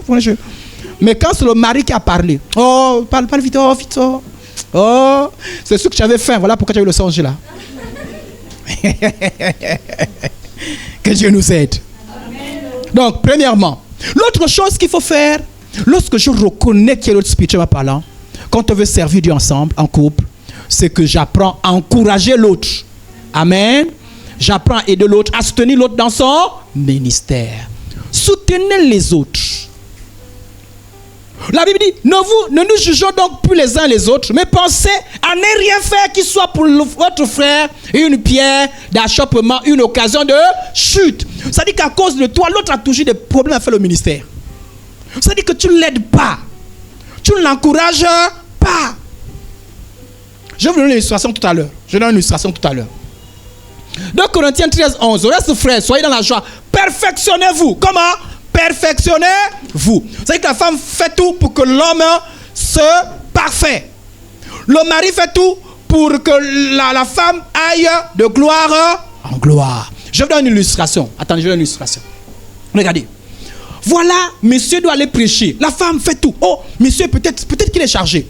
La femme dit, je vais tout faire pour aider mon mari. Voyez, non? Allez, la femme prête, elle cire la chaussure. Pourquoi? Parce que il faut que tout. Attends, tu as pris ta Bible. C'est bon, on a compris? Voilà, je ne vais pas l'embêter. Peut-être qu'il y a un problème. Peut-être qu'il n'a pas acheté le sel. Mais je ne parle pas du sel maintenant. Parce que je parle du sel, il va aller prêcher le sel à l'église. Donc, comme il va aller prêcher, je laisse d'abord le frère aller prêcher. Amen, amen. Mais quand tu ne considères pas le ministère de l'autre, l'autre se prépare à aller prêcher. Chérie, le sel. Moi, je te dis, hein, chérie, je suis en train d'aller prêcher. Oui, tu allais même prêcher où c'est? Pardon, règle d'abord l'histoire du sel. Tu vois. Quand le frère en Christ arrive, il est en colère. Vous n'achetez pas le sel à l'église là. Oh, mais qu'est-ce qui s'est passé? Parce que la femme, il y a eu un problème. Ah oui, il y a les pasteurs que vous voyez, les frères, qu'est-ce que vous voyez là? L'ancien joue maintenant les notes. Qu'est-ce qui s'est passé? C'est un exemple en Christ. La sœur aussi n'a pas discerné que le frère devait aller d'abord jouer à l'instrument. C'est un moment où le frère va alors enregistrer les cantiques pour mettre sur internet. C'est là que la sœur en Christ va soulever un problème qui date il y a 2 semaines. Se discerne. Amen, amen. Regardez, je vous ai montré là. Le deuxième, c'est qui c'est? C'est un homme, non? Qui fait quoi? Qui donne le biberon à leur enfant. Ça dit, qui dit, chérie, tu vas aller chanter. Donne, je vais porter l'enfant. Ça c'est pour dire, faut pas que tu sois embêté. Tu dois méditer parce que tu dois prêcher. Amen. Tu dois prier parce que tu dois aller chanter. Tu dois aller en réunion. Tu vas en réunion? Oui, je vais prendre l'enfant. D'autres, avant de partir à ta réunion, hein, donne d'abord le biberon. Hein. L'enfant dort d'abord. Si l'enfant ne dort pas, tu n'iras pas à la réunion. La soeur est sous pression. D'autres même, parfois, l'envie de partir. Madame, je veux manger. Hein. Je ne veux pas à la réunion. Je m'en fous de ta réunion. Il faut que je mange. Et la soeur en Christ. Pitié. Elle est obligée d'appeler. Allô, les frères. Excusez-moi. Excusez. Elle veut même pleurer. Excusez-moi, j'arrive. C'est pas un païen, hein? C'est un frère en Christ qui fait les choses pareilles. Pourquoi? Parce que le frère en Christ ne respecte pas le ministère des autres. Moi, je trouve méchant tous ces frères-là qui ne discernent pas que je dois aider ma femme à être libre au moment du ministère. Si ta femme doit faire le ministère, tu fais tout. C'est-à-dire qu'il faut que tu balayes parce qu'elle doit peut-être aller évangéliser, peut-être aller faire quelque chose. Tu es à la maison, prends l'enfant, tu es à la maison, prépare, tu es à la maison, balaye. C'est une manière de considérer le ministère de l'autre. Mais tu sais que l'autre a quelque chose à faire aujourd'hui. Peut-être c'est à 15 heures. À 14 heures, tu dis, va me laver mes polos. Fais comme ceci. Puis moi d'abord, je dois me laver. Eh frérot. Ça dit que même la soeur en Christ, il veut même shoot même le caillou. Parce qu'elle doit partir. Appelle cours. Parce qu'un frère n'a pas discerné ça. S'il faut porter le bébé, tu portes le bébé. Alléluia. Alléluia. Et il y a des gens qui connaissent faire de tels sacrifices. C'est-à-dire, madame peut avoir un séminaire de 3 jours. C'est très important. Tu dis, ma femme, va en paix. Je prends en charge tout. Mais il y a la bassine là. Je vais laver la bassine d'habits. Parce que le Seigneur a besoin de toi. Voilà, tout à l'heure je parlais de jeûne de prière, non? C'est là aussi que tu discernes, chérie, tu as envie de jeûner 3 jours. Tu fais preuve de compréhension. Pas parce qu'on a dit que non, c'est ton corps maintenant que tu... Hé, madame, non, tu fais preuve de compréhension. Est-ce que vous voyez? Parce que tu dis, elle a besoin de jeûner. Chérie, jeûne, je comprends. Dieu te bénit. Amen, amen. Et l'autre fait le jeûne parce que tu comprends, tu l'accompagnes, tu considères. Mais toi, l'autre doit faire quelque chose d'important. L'autre se bat seul. J'ai besoin de la carte d'identité, je dois la Franceville. Tu dis, ok. Quand tu partiras, tu me dis au revoir. Mais aide le frère à trouver la carte d'identité nationale. C'est pour le Seigneur. Fais-lui à manger. Rends-lui à l'aise. C'est pour le Seigneur. Tu as fait un entretien? Oui, oui, oui. Je dois faire un entretien important. Ok, va faire l'entretien. Je m'occupe de tout. Amen, amen. Quelqu'un vient, pasteur, je vois le pasteur. Ok, chérie, voilà. Tu es en train de faire quelque chose? Oui, je vais faire ça.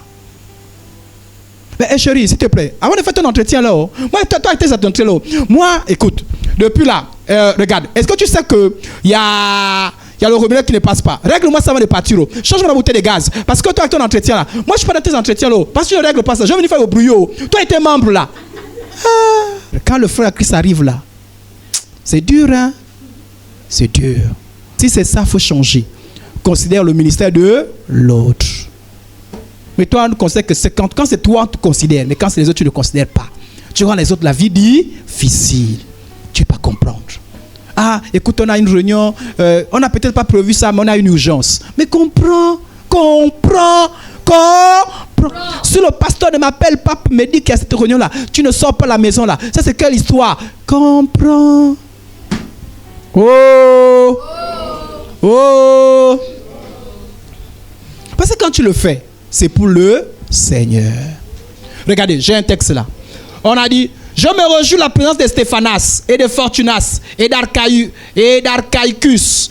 Ils ont supplié à votre absence car ils ont tranquillisé mon esprit. Un mari qui tranquillise l'esprit de sa femme, qu'elle peut faire des choses librement. Quelle bénédiction. Une femme qui tranquillise l'esprit de son mari. Quelle bénédiction. C'est-à-dire que vous comprenez que vous êtes maintenant ensemble. C'est-à-dire que le mari est capable de t'apporter la valise. C'est-à-dire, vas-y. Regardez, je vous prends un exemple. Bon, c'est le bon exemple. Là, je joue le bon rôle. Bon, là, je ne vous donne pas l'exemple où je joue le mauvais rôle. Mais là, ce n'était pas dans l'église. Ma femme devait faire un exposé dans son établissement.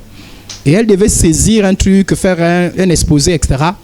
On avait travaillé ensemble. Mais elle n'avait pas pu saisir toutes ces choses-là. Alors, qu'est-ce qu'on a fait? J'ai dit, je te saisis ça ici. Je fais tout. Tu gardes la connexion. Après, je t'envoie ça.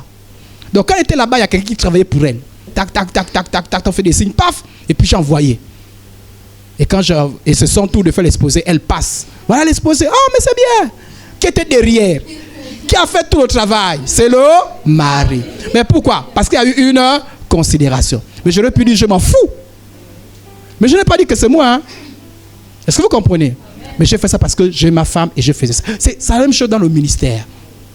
C'est-à-dire je soutiens l'autre. Même si on félicite l'autre, mais je suis derrière. Amen, amen. Parce qu'il n'y a pas de jalousie. Ah, il y a les maris qui sont jaloux du ministère des femmes. Hein?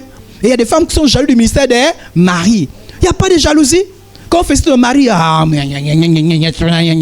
quand on félicite la femme, c'est tous les maris qui ont des problèmes. Moi, je n'ai aucun problème si on dit qu'elle a plus d'onction que moi. Je n'ai aucun problème. Parce que l'onction, c'est du ressort de Dieu. Aucun problème, je vous dis en vérité. Aucun problème. N'ayez pas de concurrence. Amen. Alors, donc, on doit s'apprécier les uns les autres. S'apprécier le travail. Aussi, pour ce deuxième point, parce que je vais rappeler mon troisième point, créer des occasions de servir Dieu ensemble. Trouver des occasions. Vous voyez, Aquilas et Priscille ont encouragé Apollos ensemble. Allez évangéliser ensemble. Si vous ne le faites pas ensemble, c'est peut-être parce que vos emplois du temps, par exemple, quand il y a un bébé, par exemple, parfois, moi, du moment où j'ai voulu me déplacer, ma femme, elle avait un bébé. Il y a des circonstances. Mais normalement, vous devez crier ça. Amen, amen. Allez-y évangéliser avec votre femme. Allez-y visiter avec votre femme. Allez-y prier avec votre femme ou avec votre mari. Que Dieu nous aide au nom de Jésus. Amen, amen. Amen. Voilà. Il faut qu'on voit beaucoup plus le frère Idriss avec sa femme. Maintenant, il peut arriver des circonstances où ce n'est pas possible. Mais on doit souhaiter ça, on doit crier ça. Amen. Amen.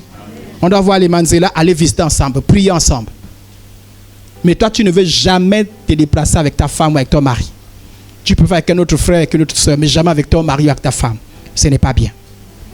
Si c'est fait sciemment, c'était un péché. Amen, amen. Donc, aimez ça, c'est important. Exhortez. Exhortez, même les entretiens. Des fois, je vous encourage, puisque la plupart des responsables, je vous encourage à faire les entretiens. Ce n'est pas mauvais. Monsieur, madame s'asseyent et vous faites l'entretien ensemble. Ce n'est pas interdit. Amen, amen. Ce n'est pas interdit. Ce n'est pas interdit. Allez, troisième point. Alors, j'ai pensé à ceux-là qui n'ont pas les conjoints chrétiens. Et je vais finir avec eux. Pourquoi? Parce que les choses ne sont pas les mêmes. Parce que tout ce que je dis là, ceux qui n'ont pas les conjoints chrétiens là, c'est pas la même chose, hein? Ah, c'est pas la même chose. Maintenant, je vais dire quelque chose par rapport à eux. Et vous aussi, vous direz, vous les conseillerez parce que si vous avez des gens comme ça, vous serez donné des bons conseils. Voilà, c'est très important. Et j'ai pris le cas où la femme ou le mari est païen. Parce que c'est rare de voir un mari chrétien et une femme païenne. Il y en a, mais c'est rare. Très souvent, c'est femme chrétienne, mari païen. Parce que les femmes, ça dit que les femmes, qu'elles le veuillent ou pas, le mari c'est le chef, il dit quand je vais à l'église, toi aussi tu viens. Ça dit que même si elle n'est pas convertie, par contre, il arrive des fois où la femme, c'est une religieuse, le mari est converti. Elle est religieuse pourquoi? Parce qu'elle n'est pas à l'église, n'a pas le choix. Par contre, la femme, elle ne peut pas dire au mari, hé, toi là, aujourd'hui là, que tu le veuilles ou pas, on part à l'église. Jamais, ça n'existe pas. Amen. Voilà pourquoi mon exemple, veuillez m'excuser, c'est un autre cas de figure, mais mon exemple, c'est surtout pour les maris païens. J'ai un mari païen, qu'est-ce que je fais? C'est bon? Amen. Là, je donne des conseils. Premier conseil. Alors, déjà remplir correctement son ministère pour Dieu auprès de celui-ci. On a dit que le ministère commence où c'est? Voilà, fais d'abord ton ministère correctement. Parce que ton ministère n'a pas besoin, c'est-à-dire que faire le ministère correctement n'a pas besoin de savoir que l'autre est pas chrétien ou païen. Qu'il soit chrétien ou païen, je fais le ministère. Amen, amen. Il n'y a pas de problème. Applique-toi à préparer. Prépare bien. Prépare bien. Prépare bien ton mari. Tous les jours, tu prépares bien. Le mari là va être marqué. Ma femme prépare bien. Ne fais jamais des grèves. Et il va aller témoigner que ma femme ne fait jamais les grèves. Quand d'autres vont dire, ah, mais ma femme, ça fait 2 mois, ma femme fait les grèves. Elle dit, oh, en tout cas chez moi, hein, pas ma femme. Alléluia. Amen. Sois soumise. Amen. Remplis ton ministère d'abord. Première chose. Parce que tu ne remplis pas ton ministère, ça dit que c'est ça la base. Fais d'abord ton ministère. Ton ministère. Ça dit que le problème, c'est que tu montres à l'homme là que tu sers Dieu seulement à l'église, lui sera jaloux de l'église. C'est-à-dire que quand c'est pour les choses de l'église, on voit la considération, on voit l'application. Mais quand c'est pour la maison, tu ne t'appliques pas. Le monsieur va détester ton église. Il va haïr ton pasteur. Parce qu'il a l'impression que, c'est-à-dire que tout ce que tu as de beau, c'est pour le...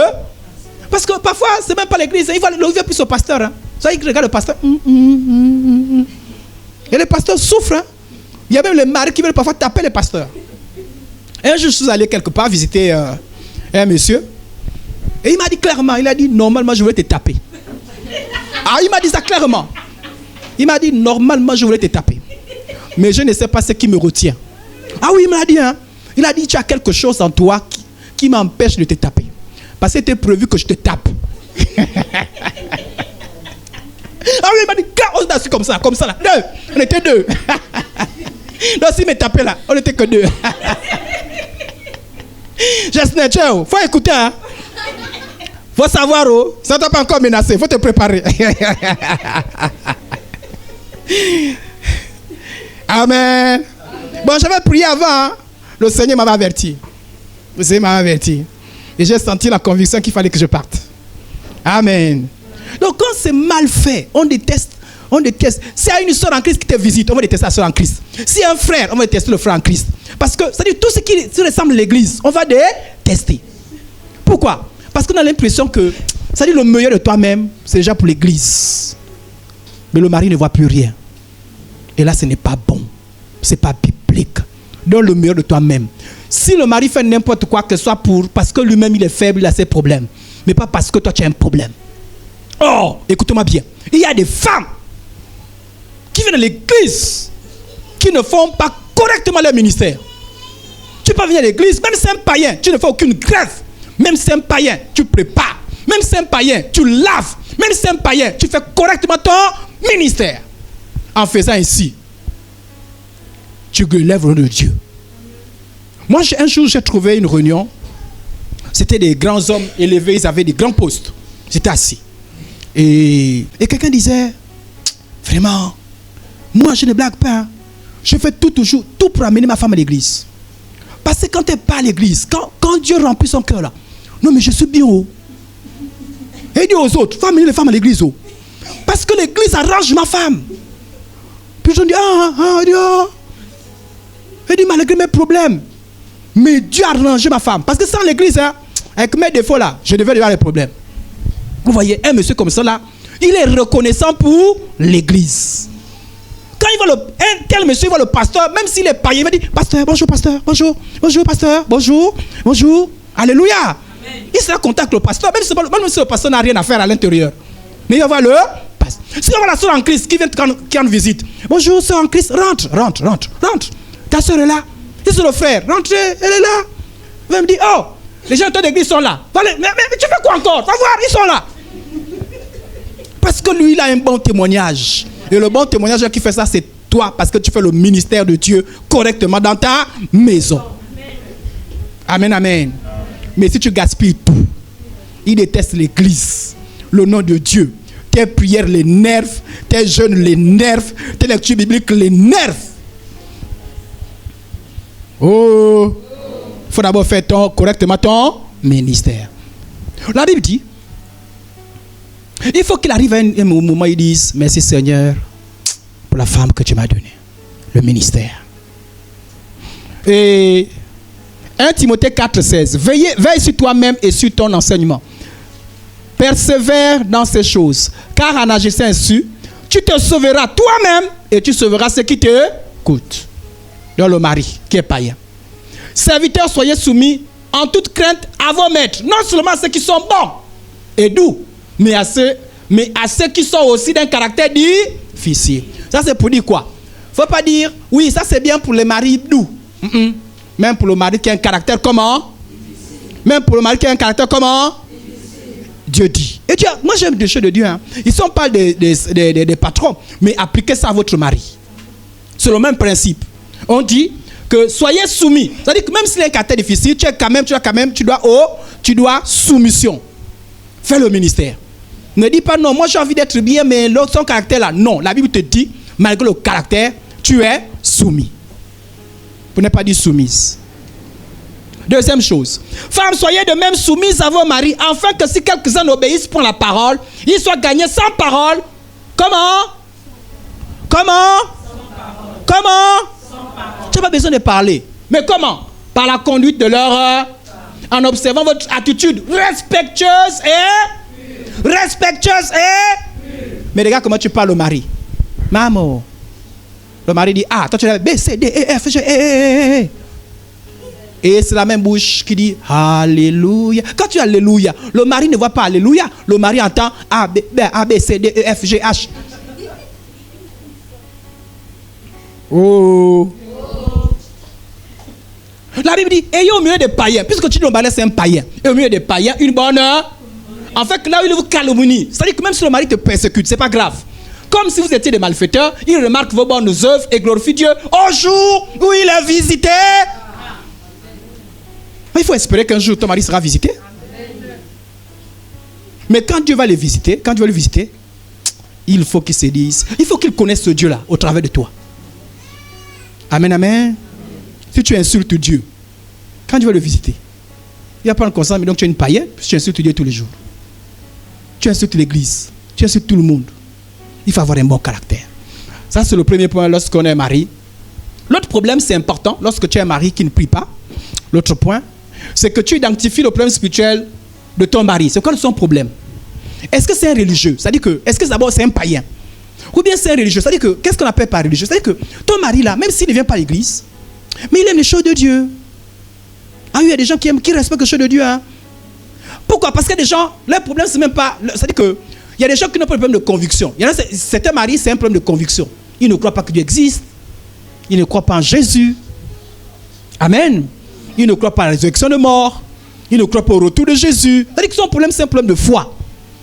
C'est un problème de croyance. Il n'a pas ces croyances-là. Il croit à son jobi. Il croit à sa philosophie. Il croit à sa science. Mais il y a des maris qui n'ont pas ce genre de problème. Ils croient en Dieu. Ils respectent Dieu. Ils respectent Jésus. Ils respectent la Bible. Alors ils ont un autre problème. Amen. Il y a des maris qui sont des rétrogradés. Ah oui, hein, il y a des maris qui sont à la maison, qui ont été déjà une fois à l'église. Et ils ont quitté l'église peut-être parce qu'il a eu un problème. D'accord? Ils ont quitté l'église parce qu'il y a eu une frustration, un découragement. Moi, je connais un monsieur qui a été vraiment converti, impacté. Mais le pasteur est sorti avec les femmes de l'église. Donc, il a dit, moi, c'était un musulman.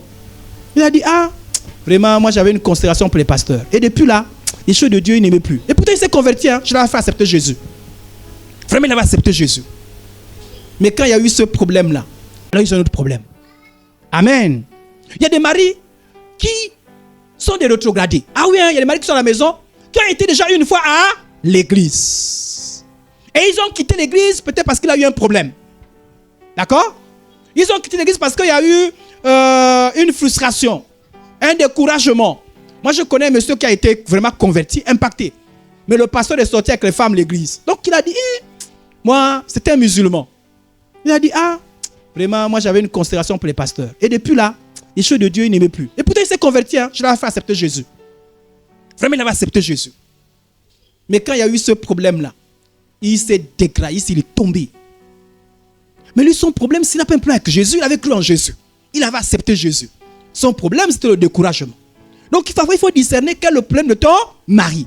Ton mari, il a un problème à quel niveau? Il y en a d'autres même, ils n'ont aucun problème, c'est seulement un problème d'indécision. Ça, il te dit tous les jours, moi, je vais à l'église. Moi, je crois en Jésus. Parfois, il se débrouille avec ses prières. Parfois, tu vois, il est en train de faire des prières. Mais son problème, c'est seulement peut-être un problème de honte. C'est-à-dire que c'est un problème de décision. C'est-à-dire qu'il a envie de décider, mais quelque chose l'empêche de décider. Ensemble, il faut connaître le problème spirituel de ton mari. Parce que si tu connais le problème, tu sauras comment il faut agir. C'est bon, on a compris? Ok. C'est important. Alors, maintenant, lorsque ton mari t'a détecté, il faut avoir comme vision principale. Je dis bien, vision principale. Vision de lui épargner l'enfer par une action sage, constante. J'ai dit sage, hein? Une action comment? Une action comment? Constante et impactante. Retenez les trois mots là. Sage, constante. Dans la constance, c'est la persévérance. Et impactante. Pourquoi? Frères, sœurs. D'abord, comme je vous ai dit que c'est plus les sœurs que je m'adresse. Et aussi, donner ces conseils-là aux sœurs. Quand quelqu'un viendra, oh, mon mari, vous avez de quoi lui donner des conseils. C'est important d'avoir comme action principale. Et l'objectif principal, ce n'est pas, on veut construire. Une chrétienne qui a pour objectif principal avec son mari, construire. Pendant que le mari est païen, tu ne comprends rien de la Bible. S'il construit, il va en faire. Tu trouves que c'est normal ça? Oh, mon objectif principal, c'est que on construit la maison après parce que bientôt la retraite, bientôt on va vieillir, bientôt on ne sait jamais, la mort peut venir. Ma soeur, est-ce que tu sais que ton mari, s'il meurt, il va en faire? Objectif principal. C'est-à-dire que ça, c'est dans ton cœur. Tu n'as même pas besoin de partager ça avec le mari, puisqu'il ne comprend pas. C'est-à-dire que vous pouvez parler du congélateur, vous pouvez parler du terrain, vous pouvez parler de la voiture, vous pouvez parler des enfants, mais dans ton cœur, si Dieu fouille dans ton cœur, ton objectif principal, c'est que le monsieur ne parte pas en enfer. Comment peux-tu être avec un homme? Moi, je ne comprends pas. C'est-à-dire que tu peux être avec un homme que tu aimes, qui t'aime, malgré ses défauts, mais tu ne veux pas salut. Il y a des femmes qui ont des maris qui ne prient pas, mais qui sont indifférents au salut. Mais quand le mari a la fièvre, hein, c'est toi qui pleures. Ah, fièvre. Mais tu sais que l'enfer, c'est plus que la fièvre. Quand le mari est menacé au travail, tu jeûnes. Jamais, tu n'as jamais jeûné pour son salut. L'objectif premier. C'est la même chose. Hein. Si vous avez un enfant qui ne prie pas, ton objectif premier, c'est pas d'abord que l'enfant aille à l'université, fasse le bac plus 10 aux États-Unis. L'objectif principal, c'est le salut. Car si l'enfant a fait bac plus aux États-Unis, la dernière fois, on m'avait montré les photos d'un jeune homme que le père a tout payé. Il était aux États-Unis et pendant 16 années universitaires, il est mort. Il était question de ramener le corps. Mon frère, il y a des choses. Hein? Il y a d'autres qui envoient les enfants. L'enfant est devenu homosexuel. C'est-à-dire qu'elle est revenue homosexuelle. C'est-à-dire vous parlez, vous dites, ah, même sa manière de parler. Maman, oui, bac plus 10, tu as laissé Jésus. Sans Jésus, bac plus 10, tu peux arrêter ça. Bac plus, tu peux arrêter l'homosexualité. Tu as le mari. L'objectif principal, n'oublie jamais, c'est que le mari soit sauvé. Parce que c'est l'objectif là. Le jour qu'il y aura un conflit entre le salut et la maison, c'est-à-dire, imagine qu'on te dit, il y a un terrain qu'on va là-bas à 1 million. Il y a un séminaire et Dieu t'a dit à ce séminaire, ton mari va te convertir. Tu laisses le terrain qui a 1 million, qui est grand, qui ne sait pas combien d'hectares. Tu vas d'abord au séminaire. Parce que le salut vaut mieux que le terrain. J'ai dit, il y a des femmes. Parce que quand les maris sont païens, ils parlent. Hein? Mais quand ils parlent de quoi? De congélateur. Quelles sont les femmes qui sont assises, chérie? Quand vous jouez là, chérie, mon amour, gâteau, joyeux anniversaire. Donc, tu en veux pour moi? Oui, je souhaite longue vie, bonne santé, maman. Wow! Oh, pas d'abord longue vie. Dis, je souhaite que Jésus vienne dans ton... Chérie, tu veux que je donne mes souhaits? Assieds-toi. Je peux prier pour toi. Vraiment, merci au Seigneur qui t'a donné tes 50 ans. J'aimerais prier pour toi. Je prie, oh chérie, maintenant que tu as l'âge de la maturité, mon souhait, c'est que tu connaisses le Seigneur. C'est impact. Mais si tes souhaits, je souhaite, chérie, que tu vives longtemps. Je souhaite que tu aies beaucoup d'argent, le travail, maman, le paganisme. Si moi je suis le pasteur, là, je te mets courte tête. Qui t'a enseigné ça? Objectif principal, quoi c'est? Maintenant, tu le fais comment? Comment tu fais pour atteindre cet objectif-là? Il faut intégrer la sagesse. Pourquoi sagesse? Parce qu'on ne peut pas dire, hé, le païen là, Dieu va te juger. Ça ne marche pas. Ça ne marche pas. Tu manques de sagesse. Il faut la sagesse. Je n'ai pas le temps de développer en quoi consiste la sagesse. Mais il ne faut pas que ce soit seulement pour une semaine. Tu es seulement chaud parce qu'on a dit que c'est la semaine où nous prions pleinement notre famille. Tu dis, chérie, on prie pour les gens à l'église.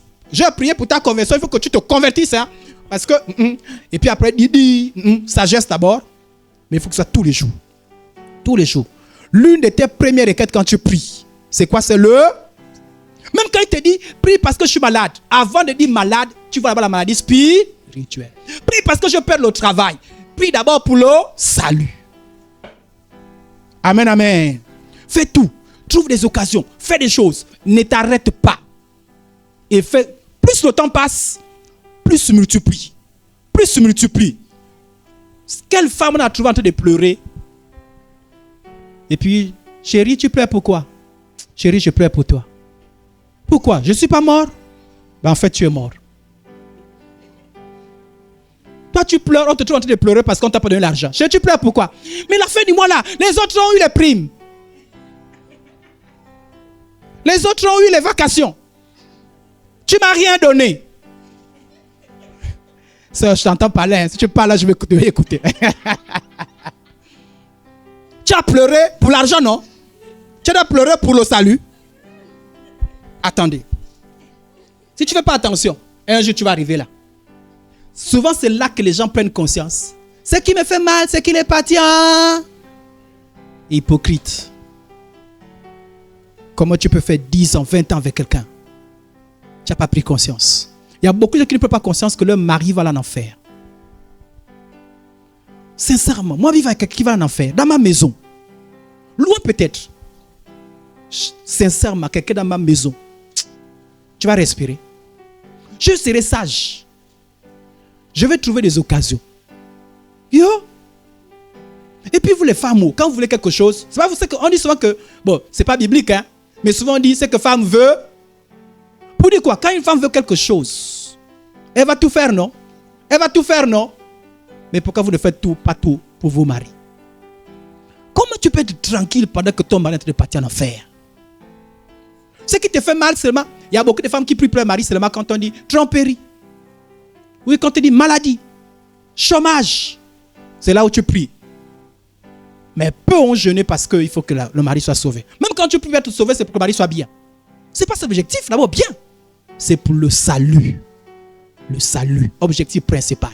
Pourquoi? Je veux que tu ouvres les yeux. Sache que ton mari est en train de partir en enfer. Est-ce que tu sais que tu appelles ton mari un jour? Vous savez, sincèrement, si tu appelles ma femme, je vais la retrouver au ciel. Si Dieu m'appelle, qu'elle sache que je serai au ciel. Elle va me retrouver au ciel. Mais quelqu'un avec qui tu as fait bisous, bisous. Je t'aime, tu m'aimes. Sans toi, je ne suis rien. Tu as fait les poèmes. Ça ne te fait rien. Comment ça te fait rien? Mais quand c'est pour le terrain, tu ne viens même pas à l'église. Tu es fâché. L'histoire du terrain, ça fait 3 semaines qu'on parle de ça. Tu es fâché, non? Le mari vient, chérie, c'est comment? Non, le terrain, je t'ai dit que moi je veux le terrain pour construire la maison des enfants. Moi je t'ai dit, hein, là, mes enfants sont déjà grands. Parce que moi je vois que tu es un homme inconscient. Moi je veux le terrain. C'est pas le terrain. Moi je te dis, tu vas pas au travail. Comment je peux te travailler? J'ai des soucis. Le terrain. Toi, quand c'est le terrain, tous tes parents sont au courant. Tu appelles même les belles familles pour le terrain. Tu as fait quoi pour le salut? Quand c'est pour le salut, salut est personnel. On ne dit pas ça quand il s'agit de ton mari. On ne dit jamais ça. Que tu dis ça, tu es insensé. Pourquoi? Je ne sais pas si j'ai oublié le verset là. La Bible dit, car que sais-tu femme si tu sauveras ton mari? Ou que sais-tu mari si tu sauveras ta femme? Pourquoi? C'est là où l'apôtre Paul dit, si tu as un mari qui ne prie pas, si tu as une femme qui ne prie pas, ne divorce pas. Car que sais-tu? Pourquoi la Bible dit que sais-tu? Parce qu'il y a une action de la femme, il y a une action du mari. Alors je vais donner un secret des pasteurs. Oh, je le sais. Pour nous les pasteurs, une femme est spirituelle quand son mari se convertit. Oui. Pour nous les pasteurs, une femme et un homme sont spirituels quand ses enfants se convertissent. Oui. On a dit que la première maison, on exerce l'œuvre de Dieu. Tu es évangéliste d'abord, où c'est? Pas à la maison. Tu vas être tranquille pendant que ton enfant te partir en enfer. Mon enfant te partir en enfer. Les jeûnes que je vais faire, les prières que je vais faire. Ah oui, hein, je veux prêcher, mais je vais prêcher plus à mon enfant. Ah oui, hein? Je vous ai dit que Moïse souffre. Hein? Toutes les prières, les impositions que je lui fais les mains là. Si un jour les chauves, sachez que c'est les impositions de main. Parfois je le reprends, même en plein culte. Dimanche dernier, je l'ai repris. J'ai dit à son responsable, ancien, va me demander Moïse, il rentre tout de suite là. Parce que j'ai dit, moi, les instruments, les musiciens qui jouent, qui parlent d'abord parler de word, après qu'ils reviennent, je n'aime pas ça. Il est parti, j'ai dit, fais-moi revenir. Quand il est venu là, certains m'a dit, hey, papa, oui. Peut-être que je ne vais pas faire attention, mais comme c'est lui, je fais attention. Et le soir, je lui ai fait un gros discours. Le soir ou le lendemain, je ne sais pas, en tout cas, je lui ai fait un gros discours devant sa maman. Il dit, Moïse, oui, les shalom tous. Quand je les parle, parfois j'ai pitié de mes enfants, ils sont là. Et pourtant, ils ont quand même des qualités. Ah bon, il faut que tu saches que tu as des qualités. Oui, mais je ne parle pas trop de ces qualités. Mais je parle trop quand il fait des choses. Pourquoi? Parfois j'ai même l'impression que je suis même trop dur. Parce que je veux qu'il soit sauvé. Même, j'ai arrêté quand même. À l'époque, quand j'ai eu l'argent, j'ai dit qu'il te donne ça, c'est Jésus. Il faut être reconnaissant à Jésus. Hein. C'est Jésus. C'est Jésus. Il faut dire merci à Jésus. Pourquoi? Parce que Jésus donne la tête. Et toi, tu as un mari qui va en faire. On n'entend jamais Jésus dans ta bouche. Que bisous, bisous. Chérie, joyeux anniversaire. Cette année-là, on va aller faire un voyage. On va faire maman. Maman, maman, Bouedi, maman, maman, maman, Bouedi. Et